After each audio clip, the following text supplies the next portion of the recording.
Welcome to The Explainer. Today, we're exploring something that is, honestly, just absolutely fascinating.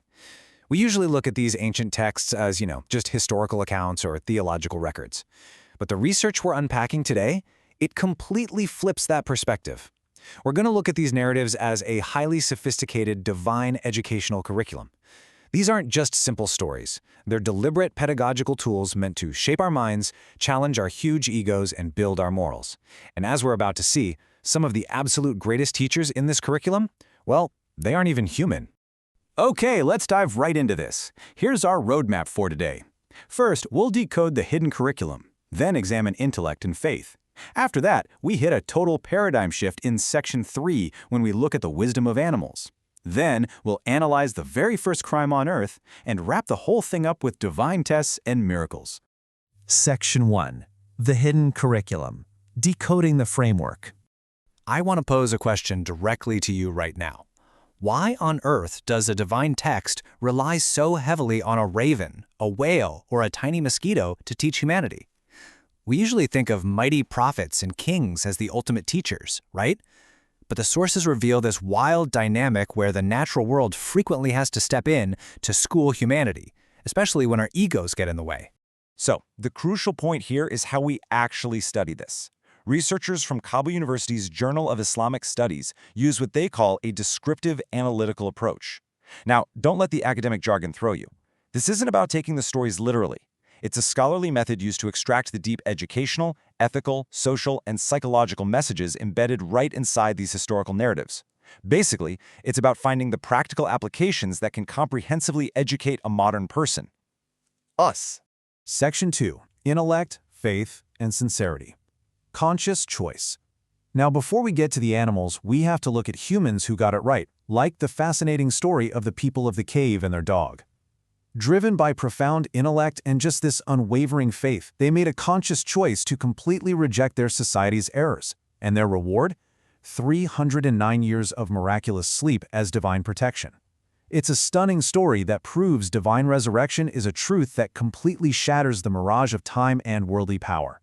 And we actually see this exact same kind of deep intellectual engagement with other major prophets too. Take Prophet Ibrahim, for example. He already had this deep, heart-based faith, right?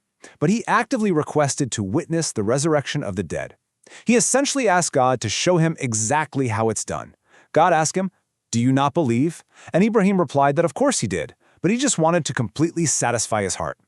So, he was instructed to take 4 birds, cut them up, place the pieces on different mountains, and call them back. And boom, the birds came rushing back to him. It completely proves that empirical observation and human intellect don't cancel out faith. Actually, they're used together to achieve absolute, unbreakable certainty.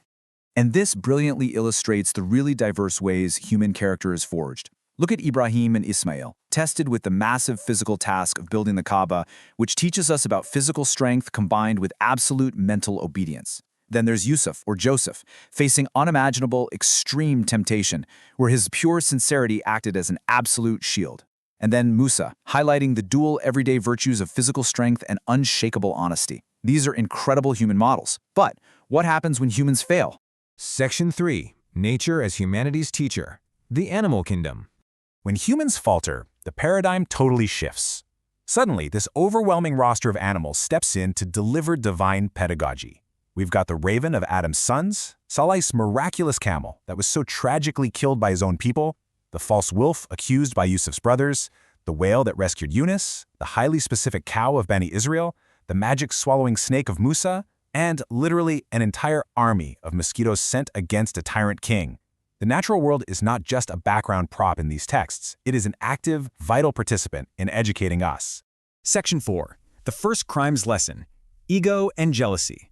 Let's move to this and see how it builds, going all the way back to the very beginning. We're looking at Adam's 2 sons, Kabil and Habal, who you might know better as Cain and Abel. First, there's this bitter brotherly dispute fueled by Kabil's selfishness over a marriage. Then it's time to make offerings to God. Habal is generous. He offers his absolute best, a fat ram. But Kabil, he's selfish and just offers his poor crops. When God accepts Habal's offering, it leads to the very first murder on earth. It was driven entirely by human ego, jealousy, and zero self-control. And the aftermath? The human is completely lost. He literally doesn't know what to do with his own brother's body. So what happens?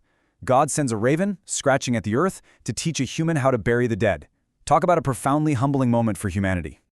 Our source script beautifully captures the sheer tragic irony of this moment through the imagined voice of that very raven. Listen to this. You humans are the most wondrous of all worldly marvels. You love God but disobey him, and you hate Satan but obey him. Wow.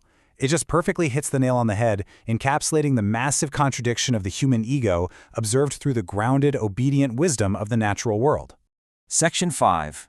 Tests, Miracles, and Repentance. Divine Salvation. Okay, take the story of the cow of Bani Israel. A murder had occurred, and the people were commanded simply to slaughter a cow, to resolve it. Just any cow, that was it. But their stubbornness and constant endless questioning forced the test to become increasingly complicated. First, they demanded to know its exact age, so it had to be middle-aged. Then, they demanded the exact color, so it had to be a bright, specific yellow. Then, they demanded its condition. It had to be totally unblemished and literally never used for plowing. Because they made it so incredibly hard on themselves, God made it hard on them. When they finally found the only cow that matched this hyper-specific description, the sources tell us they had to pay 10 times its weight in gold just to buy it. Now, what's really interesting about this next story is the insane juxtaposition of human arrogance versus divine power. On one side, you've got King Nimrod. This guy was a tyrant who ruled for 400 years, had vast armies, and was so paranoid and arrogant that he slaughtered infants just to protect his throne from Prophet Ibrahim. And on the other side, a tiny single mosquito. God sent an army of mosquitoes that literally wiped out Nimrod's entire military force, and one single mosquito flew straight up the tyrant king's nose and right into his head. The pain was so intense that this once mighty king was reduced to begging his servants to beat him on the head with shoes just to get the buzzing to stop. I mean, what a stunning lesson in humility. And then we have this number, 3.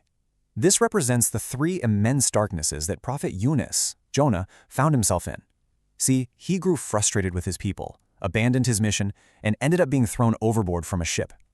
Those 3 darknesses, the darkness of the night, the darkness of the deep sea, and the darkness of the belly of the giant whale that swallowed him whole. But here is the kicker. The whale wasn't a punishment, it was a sanctuary. In the midst of those 3 darknesses, Yunus offered sincere repentance, and the whale safely delivered him right back to the shore. Nature literally acted as the vehicle for his salvation. As we pull all of this together, the Kabul University Journal provides just a perfect summary for this entire curriculum. They wrote, "Creating fear and hope was one of the greatest messages of the prophets, to make humanity live in a state of balance. Whether it's a mighty 400-year king humbled by a tiny insect or a prophet saved by a whale, these stories are explicitly designed to awaken the heart, prevent spiritual deviation, and keep our human egos strictly in check." Which leaves us with this final provocative thought.